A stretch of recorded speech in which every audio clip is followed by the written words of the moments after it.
नमस्कार दोस्तों। चंद्रयान अपनी मंजिल पर पहुंच चुका है और हमारे लिए छोड़ गया है वो 7 लर्निंग्स जो हम यूज कर सकते हैं अपने एसे के इंट्रोडक्शन को लिखने में, जिससे एसे का इंट्रोडक्शन करंट अफेयर ओरिएंटेड भी बनेगा और इंटरेस्टिंग भी बनेगा। तो आइए देखते हैं वो 7 इंटरेस्टिंग चीजें कौन सी हैं जिनको हम अपने एसेज में यूज कर सकते हैं। फर्स्ट ऑफ ऑल, ये इमेज हमने सबने देखी होगी जब जब चंद्रयान 3 की बात होती है। ये इमेज पूरे मीडिया आउटलेट में, डिफरेंट न्यूज़पेपर्स में, डिफरेंट सोशल मीडिया हैंडल्स पर हमने देखी थी कि हम कहां से आए हैं, क्या हमारे रूट्स थे, क्या हमारी हम्बल बिगिनिंग थी। लेकिन इन हम्बल बिगिनिंग के बावजूद हमने बड़े सपने देखना नहीं छोड़ा। हमने अपना जो टारगेट है हमेशा ऊंचा रखा। दोस्तों, ये क्या बताता है? ये बताता है कि one should always dream big. तो कभी भी आपके ऊपर ड्रीम के ऊपर, इमेजिनेशन के ऊपर अगर ऐसे आ जाए, अगर आपको ऐसे आ जाए कि imagination is the beginning of the creation, dreams which should not let India sleep, या all your dreams can come true if you have courage to pursue them, तो बड़ा सोचने वाली बात, इनोवेशन करने वाली बात, अगर कोई भी इस तरह का ऐसे आता है तो इस ये जो इमेज है आपका, this can serve as a powerful start to the essay introduction. क्योंकि ये इमेज ऑलमोस्ट हर इंडियन ने ही देखी होगी इस चंद्रयान 3 के कवरेज के दौरान। तो just describe this image and talk to the next image, talk about the next image जो अभी सक्सेसफुल मिशन की है। तो ये दो इमेज का कंट्रास्ट है। This can serve as a very good interesting story जो ड्रीम के ऊपर, इनोवेशन के ऊपर, इमेजिनेशन के ऊपर बात करते हैं, डिफिकल्टीज में भी बड़ा सोचने की बात करते हैं। ऐसे फिलोसफिकल ऐसे टॉपिक पर आप ये बात कर सकते हैं। आइए देखते हैं दूसरी स्टोरी क्या है।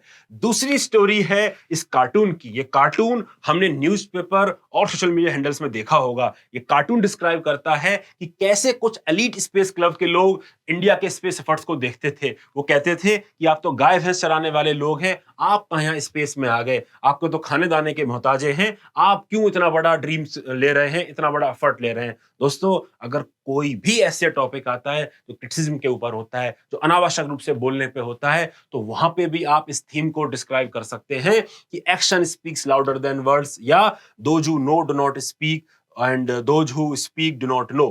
तो बेसिकली जो लोग, थोता चला बाजे घना वाली बात हो जाती है कि जिन लोगों के पास विजडम होता है, जो लोग अपना इंटेंट हाई रखते हैं, अपने एफर्ट के थ्रू बात करते हैं, वो शांत रहते हैं, वो साइलेंस में काम करते हैं।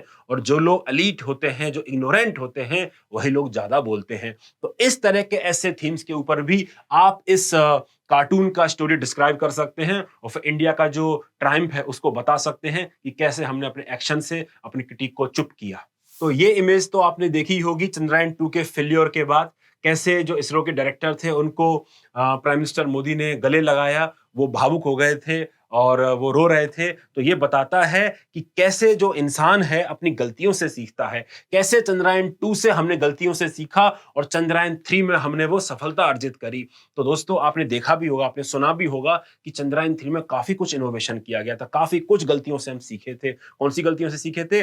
We had more cameras this time, ताकि वो स्पॉट को आइडेंटिफाई कर सकें जहां पे हम सॉफ्ट लैंड करने वाले हैं। लास्ट मोमेंट पे भी अपनी लोकेशन को हम चेंज कर सकते थे अगर कुछ गड़बड़ शड़बड़ होती है। तो ये काफी इनोवेशन था, काफी इंप्रूवमेंट था अपनी मिस्टेक से सीखने का। तो दोस्तों, अगर कोई भी ऐसा एक ऐसे टॉपिक आता है आपके लिए जो बताता है कि भाई कि हमने गलतियों से क्या करना है, अपनी गलतियों से आपको कैसे सीखना है, उन सारे चीजों पे आप ये बात कर सकते हैं। आप इस तरह का जो फैक्ट है ये जरूर लिख सकते हैं अपने ऐसे में कि India becomes the fourth country in the world to soft land on the moon and first to touch down the south pole of the moon. ये आपका हेडिंग की तरह भी काम करेगा।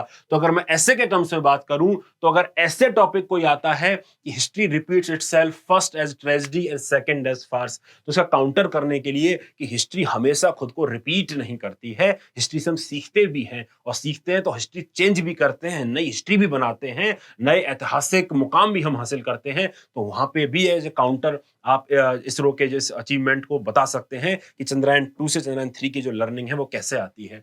Similarly, attitude determines the altitude, या a person who never made mistake, never tried anything new, there is no science without experiment. जो experimentation का फेज है, जो एटीट्यूड का फेज है, attitude with respect to the failure, कि failure से हम क्या सीखने को मिलता है, कैसे उस चीज को हम यूज करेंगे अपने नेक्स्ट मिशन में नई उपलब्धियों के लिए, इस सारे ऐसे थीम्स में आप चंद्रयान 2 और चंद्रयान 3 के बीच का जो फासला है, जो जर्नी है, वो बता सकते हैं। साथ ही साथ आप जरूर लिखिएगा कि हमने कौन सी मिस्टेक से सीखा। जैसे मैं बता रहा था, मोर नंबर ऑफ कैमरास थे, एक इंजन जो था, जो लास्ट टाइम जबरदस्ती चंद्रयान 2 में हमने इनकॉर्पोरेट किया था, उसको हमने हटा दिया। लास्ट मोमेंट में चेंज करने के लिए, लास्ट मोमेंट पे लोकेशन को चेंज करने तक का हमारे पास फ्लेक्सिबिलिटी इस समय था। ज्यादा बैटरी, जो ज्यादा लंबे समय चलने वाली बैटरी इस बार डाली गई थी, तो काफी कुछ हमने चेंज किया था चंद्रयान 2 से चंद्रयान 3 की ओर, जिससे हमको काफी कॉन्फिडेंस भी मिला और ये सफलता भी हमने अर्जित करी। तो ये सारी कुछ फैक्ट, यहाँ से 2 या 3 इंटरेस्टिंग फैक्ट आपने इंट्रोडक्शन में जरूर डालना, अगर मिस्टेक्स के ऊपर, एटीट्यूड के ऊपर अगर आप ऐसे लिख रहे हो।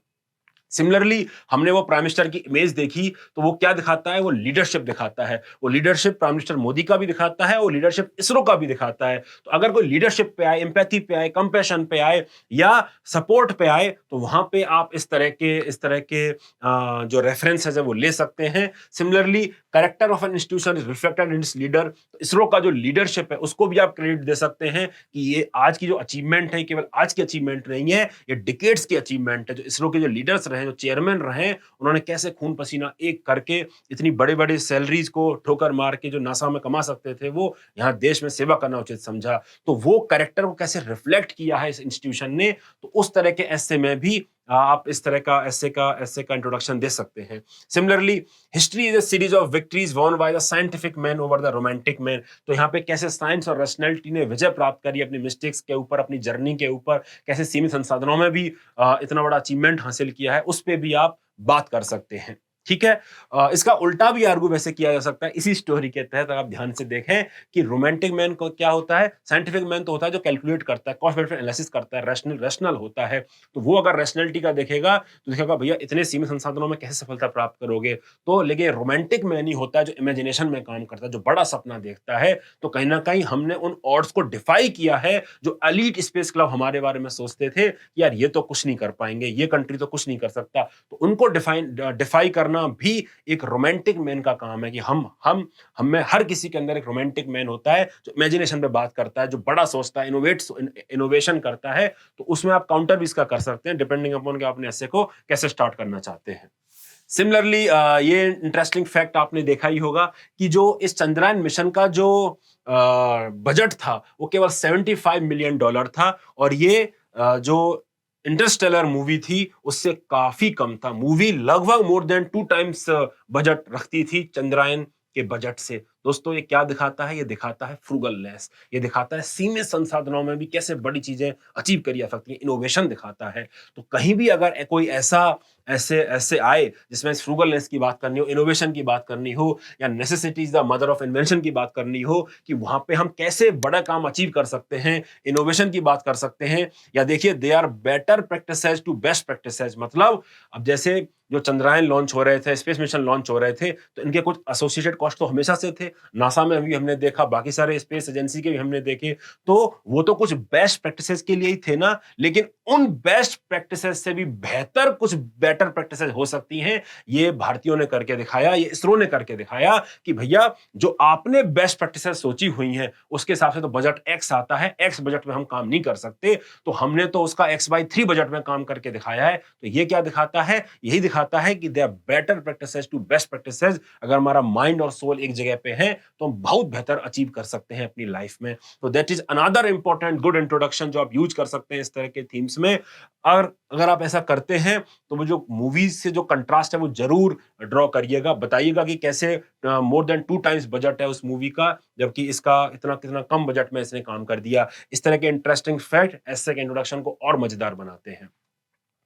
अनदर इंपॉर्टेंट पार्ट इज, आप इनके बारे में आपको पता ही होगा, इनको रॉकेट वुमेन ऑफ इंडिया कहा जाता है, और डॉक्टर रितु करिडल, इन्होंने बहुत इंपॉर्टेंट रोल प्ले किया चंद्रयान मिशन में। चंद्रयान 2 में भी ये थी, चंद्रयान 3 में भी ये थी, तो बहुत इंपॉर्टेंट रोल अदा किया। तो कहीं भी आपको वुमेन इन स्टेम थीम पे बात करनी हो, या लीडरशिप रोल्स में बात करनी हो, या आपको रोल मॉडल्स की तरह बात करनी हो, उन सारे थीम्स में आप इनका रेफरेंस ले सकते हैं, विमेन के रोल का। आप ये भी बता सकते हैं, उस तरह कैसे थीम्स में आता है, जैसे achievement of new women is a myth, तो क्या मिथ है, क्या क्या हम कितना अचीव कर चुके हैं। तो उन सारे थीम में साइंस एंड टेक्नोलॉजी के क्षेत्र में जो वुमेन का योगदान है उसकी हम बात करें, इन सारे थीम्स में ये रॉकेट वुमेन ऑफ इंडिया है, इनका आप योगदान बखूबी बता सकते हैं चंद्रयान 2 के रेफरेंस में, चंद्रयान 3 के सक्सेस के रेफरेंस में। सिमिलरली बात करते हैं सेवेंथ थीम जो हमारी है, बात करते हैं ये सेलिब्रेशंस आपने देखे होंगे। जिस दिन ये साउथ पोल पे लैंडिंग होने वाली थी, सॉफ्ट लैंडिंग होने वाली थी, उस दिन हमने क्या देखा? उस दिन हमने देखा कि सारे धर्म के लोग पूजा पाठ कर रहे थे, सारे धर्म के लोग इस आशा में थे कि हम सॉफ्ट लैंड करें। पूरा देश एकजुट हो गया था, चाहे मुस्लिम हो, चाहे हिंदूज हो, कोई भी धर्म हो, है ना, कोई भी ऑर्गेनाइजेशन में लोग काम कर रहे हो, हर कोई भारतीय सोच रहा था कि आज हमको सफल होना है, आज हमको साउथ पोल पे सॉफ्ट लैंड करना ही करना है, वो पहला देश बनना है। दोस्तों, ये क्या बताता है कि इतना डाइवर्सिटी होने के बावजूद हम सब अल्टीमेटली भारतीय हैं। ये यूनिटी इन डाइवर्सिटी दिखाता है। ये दिखाता है कि कैसे despite being so much of differences in terms of regionalism, caste, ethnicity, religion, income का इनइक्वालिटी है, इतना सब कुछ होने के बावजूद अल्टीमेटली हम सब एक हैं। दोस्तों, इस तरह की यूनिटी कब विटनेस होती है? कब विटनेस होती है? वॉर के समय विटनेस होती है। जब कारगिल का वार होता है तब देश एक हो जाता है, या कोई क्राइसिस आती है, या इंडिया कोई मेजर ट्रायम्फ अचीव करती है, फॉर एग्जांपल क्रिकेट का वर्ल्ड कप जीतना हो या क्रिकेट के बहुत इंपॉर्टेंट मैच हो, तो वैसी यूनिटी हमको देखने को मिली चंद्रयान 3 के सक्सेस में भी। तो कहीं ना कहीं ये स्पेस साइंस का अराइवल भी है इतने बड़े सीन पर, और कहीं ना कहीं ये यूनिटी एंड डाइवर्सिटी को भी दिखाता है, जिसको आप मेंशन कर सकते हैं अपने उन फिलोसॉफिकल ऐसे टॉपिक्स में जो इंडिया की कंपोजिट डाइवर्सिटी की बात करते हो, यूनिटी एंड डाइवर्सिटी की बात कर सकते हो। उन सारे के सारे टॉपिक्स में ये यूनिटी एंड डाइवर्सिटी का थीम, ये सेलिब्रेशन का थीम, ये डिफरेंट डिफरेंट सीन्स को आप ऐसे के इंट्रोडक्शन में लिख सकते हैं। That will make a very good interesting introduction. ठीक है। सो ओवरऑल अगर मैं कहूं इस चीज को, तो आप जो इस चंद्रयान 3 की जो सक्सेस है, इसको साइंस एंड टेक्नोलॉजी के रेफरेंस में, इनोवेशन के रेफरेंस में, फिलोसफिकल डिफरेंट थीम्स, वुमेन वाला theme, different different at least 7 themes मैंने अभी आपसे डिस्कस करी, जिनमें आप इसको यूज कर सकते हैं। दोस्तों, please join my Telegram channel, that is Piyush UPSC. Just type in the Telegram search field and you will get to this channel. I keep on posting about various things, various current affair observation जो आप अपने answers में use कर सकते हैं, अपने ethics के में, एस्से के में, पॉलिटी एंड गवर्नेंस के में, so that you can write better answers and better essays. So please join the channel and support me by doing that. और YouTube के इस वीडियो में कमेंट करके जरूर बताइए कि और किस तरह के वीडियोज आपको चाहिए, so that I can make those videos and help you in this journey. Thank you so much दोस्तों. Wish you all the best.